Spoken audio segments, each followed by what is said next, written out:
Bueno, buenas tardes a todos y todas.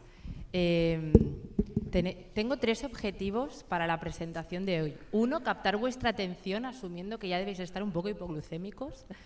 2, compartir con vosotros cómo desde GSK aportamos nuestro granito de arena en cuanto a innovación en salud se refiere, innovación para la salud del planeta.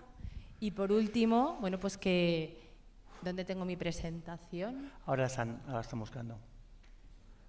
Espero entonces. Bueno, ahora lo veréis. Y por último, cada vez que cojáis el puente aéreo, pues que reflexionéis sobre algo que ahora os voy a contar más adelante. ¿De acuerdo? A ver, ahora. Bueno, aquí estamos representando GSK, mi compañero Esteban Montero, que está allá al fondo, y yo, Alba Vega. Y como os comentaba, bueno, pues luego más adelante entenderéis el porqué de esta diapositiva, ¿no?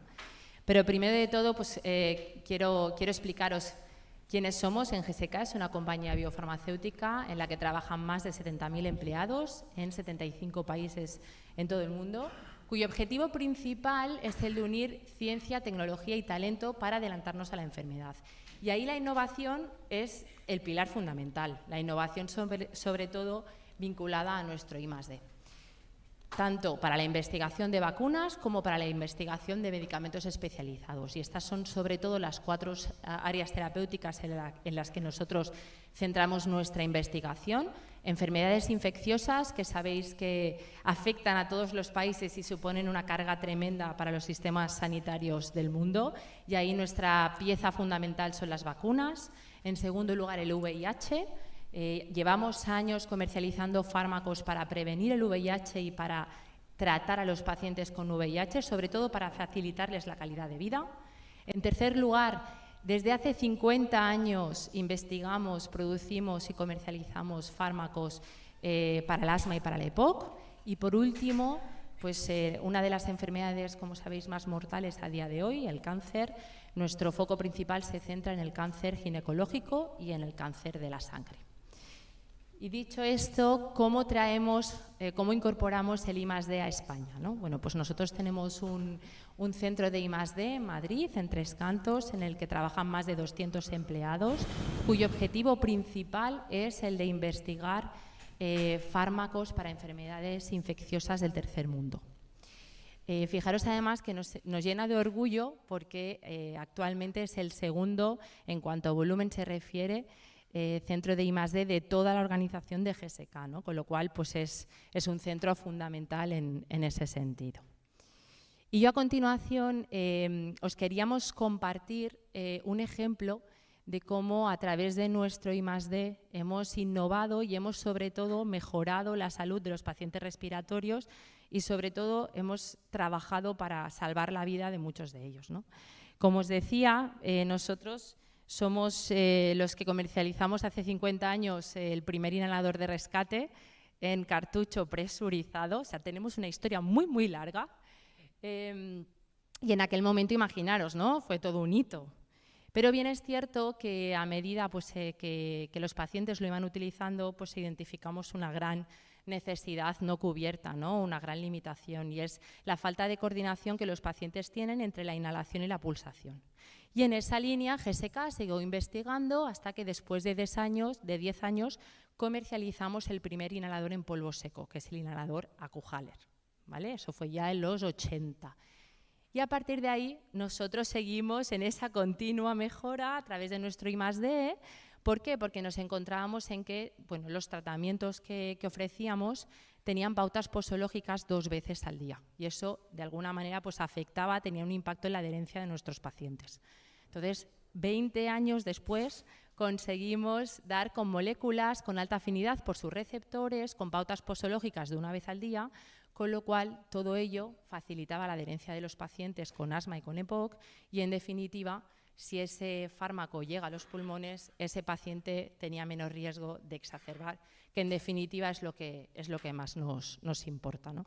Para que os hagáis una idea, el hecho de poder pasar a inhaladores en polvo seco 1 vez al día reduce hasta casi entre 1.000 y 2.000 inhalaciones al año de media al paciente, lo cual pues, es una auténtica barbaridad. Y hasta ahora os hemos hablado de innovación en salud y ahora os vamos a hablar de innovación para el planeta, ¿no? De salud para el planeta. Y fijaros, continuamente se ha estado mencionando, está estrechamente ligado.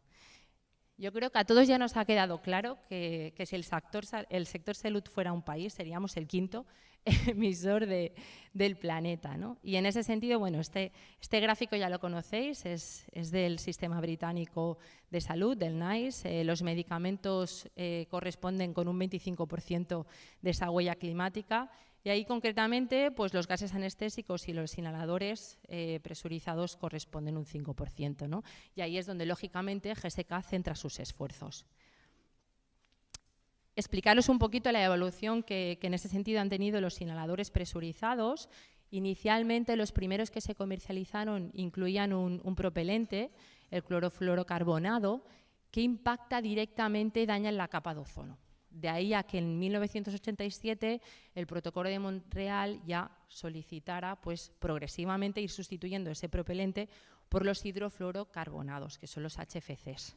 Estos no dañan la capa de ozono, pero bien es cierto que están muy presentes y son muy permanentes en la atmósfera. Eso tiene un impacto directo en el calentamiento global y, en consecuencia, en el efecto invernadero. Entonces, como podéis ir viendo, el primer HFC que se comercializó contaminaba mucho más que el segundo, que es el 134A. Afortunadamente, ya la mayoría de inhaladores presurizados comercializados contienen esta segunda opción y próximamente se espera pues, tener el HFC 152A, que como veis contamina un 90% menos en cuanto a huella de carbono se refiere, ¿no? Pero diréis, bueno, pero todo esto vamos a entenderlo de una forma pragmática, ¿no? Y por eso os traemos este tipo de ejemplos para que podáis entender el alcance de lo que estamos hablando. Por un lado están los inhaladores en polvo seco, como os comentaba, y los inhaladores en niebla fina, cuyo impacto equivale a un coche circulando 8 kilómetros. Como estamos en Barcelona, pues eso se referiría, ¿no? Pues a circular del Parc Güell al Tibidabo, que son dos lugares emblemáticos de Barcelona. Fijaros, residiríamos en la misma ciudad. Luego tenemos el segundo tipo de HFC, que fijaros que tiene una contaminación equivalente a 196 kilómetros. Aquí estaríamos hablando de pues, una conducción de Barcelona a Andorra.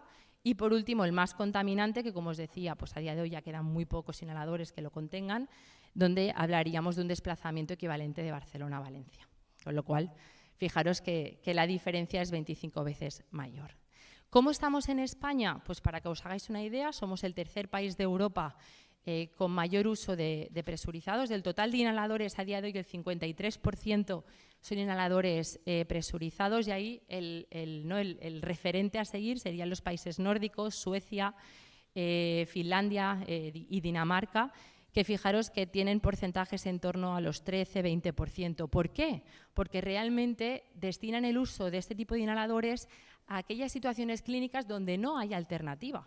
Porque, lógicamente, no se trata de prohibir los inhaladores presurizados. Los inhaladores presurizados tienen una necesidad clínica tremenda, sobre todo en niños, en pacientes mayores que tienen deterioro cognitivo, que tienen dificultades de coordinación, ¿no? Pero en ese sentido el uso lo están destinando a este tipo de perfiles clínicos.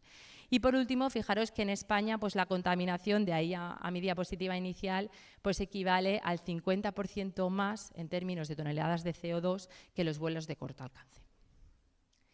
Este es el comparativo entre todas las comunidades autónomas. Simplemente, como estamos en Barcelona, fijaros que Cataluña es la que presenta un mayor uso de presurizados de toda España, un 63% del total de inhaladores. Y por último, simplemente que sepáis que esperamos próximamente, tenemos un ensayo en fase 3 para justamente poder reemplazar el propelente de esta opción en rescate que tenemos y que contaminará un 90% menos. Y muchas gracias. Una pregunta muy rápida para los tres. Los tres se os nota que os gusta el tema, ¿no? O sea, que los tres. Pero dentro de vuestras casas, ¿qué dificultades veis? Vuestras casas, o clínicos, o pacientes, ¿no? ¿Qué dificultades veis para tirar esto adelante? Un poco. O cosas positivas. O sea. Sí. Bueno, en nuestro caso, nosotros nos hemos centrado mucho en los inhaladores, ¿no? Como un ejemplo en el que nos hemos centrado principalmente, ¿no? Ahí lo que nos encontramos es que no todo el mundo está igual de sensibilizado, por ejemplo, en un hospital, ¿no? Entonces te encuentras hospitales, como comentaban antes, ¿no? Donde la gobernanza está clarísima y eso cae, ¿no? Es unilateral para todos los colaboradores que están trabajando en ese centro sanitario y, por tanto, entienden la importancia, ¿no? De poder incorporar, por ejemplo, inhaladores en polvo seco. Y pues existen, ¿no? Otras áreas o, ¿no? otros compañeros clínicos donde esa sensibilización no es tan clara, ¿no? Yo creo que en ese sentido aún nos queda mucho camino por recorrer, ¿no? Y ojalá pues al final todos estemos en el mismo punto.